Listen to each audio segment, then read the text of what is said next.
Prince Tiwari blogs Bhojpuri channel में। और बहुत दिन के बाद आज वीडियो डाला तनी। कुछ यूट्यूब पे हमरा दिक्कत आ गई रहे, चलते हम ना वीडियो बना पावत रही। कुछ पारिवारिक टेंशन के लेकर हम ना बना पावत रही। और आज फिर से आइल बनी लाइव वीडियो अपलोड कर दनी हम।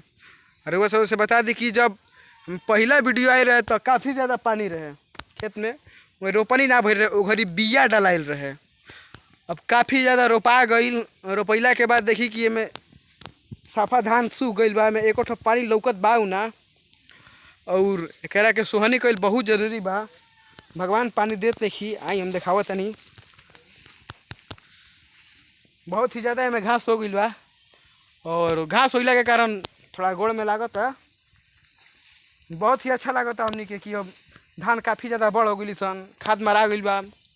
अब रोपनी सोहनी के बाद फिर पानी माराइल, खाद माराइल, और ओकरा बाद फिर धान तैयार हो गई। काफ़ी बड़े बड़े धान हो गई, देखी जा बहुत बड़े बड़े अब धान हो गई बा।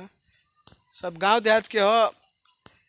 एगो बात बता दी कि रउआ सभे के बहुत ही अच्छा किसान होले, जवन कि धान उपजावे ले, चावल उपजावे, मतलब हर चीज़, गेहूँ उपजावे ले, तोरी उपजावे ले। एकरा कहल जाला खरीफ फसल। और खरीफ फसल में धान आवेला, ये सब बहुत ही अच्छा अच्छा आवेला। और किसान ही जब यूपी बिहार के जब किसान चाहे ले तबे ये सब होला। अधिकतर यूपी बिहार में किसान ऐसा बाड़े कि जवन सब काम कर ले तो सोहनी हो एक बाद खाद छिटे, फिर धान फूटे लगी धीरे धीरे। तब हम फिर वीडियो को अपलोड करम। तब तक ले जय हो, जय भोजपुरी समाज।